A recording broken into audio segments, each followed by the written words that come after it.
Families whose loved ones died at Gosport War Memorial Hospital after receiving excessive and medically unjustified doses of opiates said Wednesday was a milestone, but far from the end of their fight for justice. After a 20-year struggle to have their concerns listened to and investigated, the findings of the 4-year public inquiry went beyond the worst fears of many.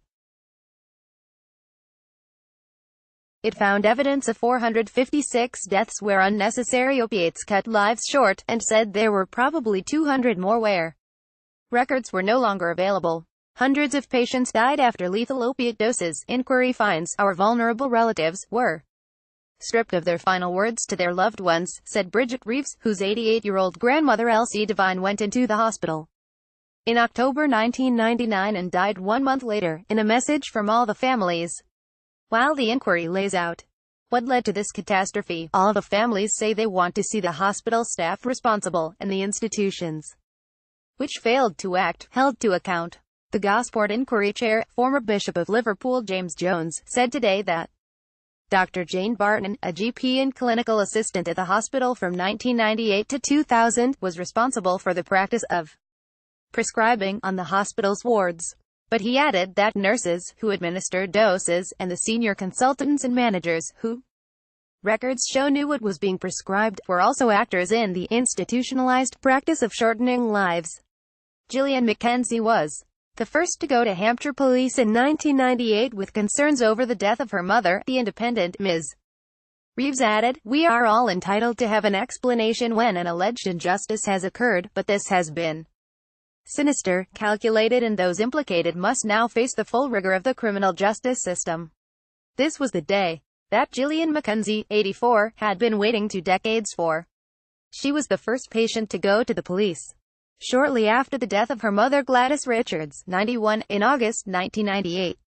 She also brought the family's evidence to Norman Lamb, the Liberal Democrat MP and former health minister, who secured the public inquiry in 2014.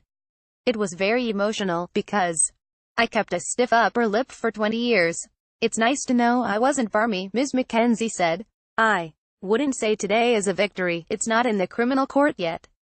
While I'm alive I shall be fighting for that." 18 months ago she had a breast cancer operation, and says she has been refused chemotherapy because of her age. Former Bishop of Liverpool James Jones on Gosport hospital deaths. "There was an institutionalized practice of shortening lives. I did say to the surgeon, you've got to keep me alive until the report comes out, so I guess I've got to thank him for that. Now that the full report is with the police and Crown Prosecution Service, she wants to see 15 of the strongest cases taken to trial. Another milestone in a long journey, one we're so sorry to be involved in," was how Charles Farthing described the day.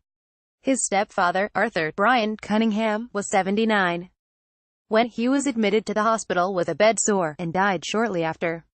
We know what happened at Gosport. The question now is why. While he said it feels a little bit late for prosecutions, he too was adamant that all those responsible should go before the legal system. "I don't want to condemn the NHS, it's one thing we definitely don't want to do. It's the 1 or 2 individuals in it who have to be found and taken to task. The nurses need to be taken to task, as well as Dr. Barton. She was utterly reckless in her prescribing, but the nurses must have known they were doing wrong, and they were given a free license to do what they wanted." Mr. Lamb and the bishop were also praised by families for their help in finally publishing the records, complaints and other pieces of evidence that showed the extent of the failings at Gosport. "When I came today I thought there might be some stuff thrown under the carpet. It's all come out. How the bishop has done so well leaves me speechless." Eric Cousins told The Independent.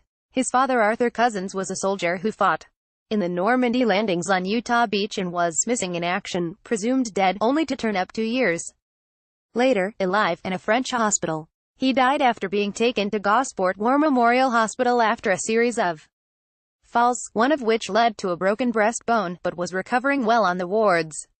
"We always feel guilty," Mr. Cousins told The Independent. "We saw him on the Sunday. He was sat in the chair right as rain, talking about coming home to his greenhouse in a week's time. You ask your parents how they are, and he did say to us, I'm all right, but what they're giving me is doing my head in. He couldn't think. But you sit there and think, Dad, you're getting the right treatment, you're in the right place, you don't argue. I went down a couple of days later, and this nurse called me into the office, and said, we've got bad news, we think you father won't see the week out. His father died on the 25th of August 2000, after receiving 40 milligrams of diamorphine. The medical name for morphine, double the maximum recommended dose. Norman Lamb accuses the NHS of closing ranks after deaths of elderly patients from alleged overprescribed painkiller drugs. Not all of the patients at the inquiry's report on Wednesday died in Gosport. Karen Ripley said her stepfather, Jim, was the only one to walk out of Gosport. Her mother, Paul Ripley, now deceased, had joined forces with Ms. Mackenzie to call for answers.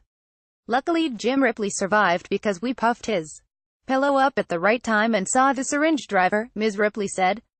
We got him out and the pair of them started conversing, but as I say, he was the only one who walked out of there. We had another 5 years after coming out, thank Christ. While she said Ms. Mackenzie's efforts had led to the inquiry and today's findings, which Jeremy Hunt has apologized, the pressures which allowed the deaths in Gosport to arise were still evident today. Now the QA, Queen Alexandra Hospital, Portsmouth, is super stretched and they're making mistakes.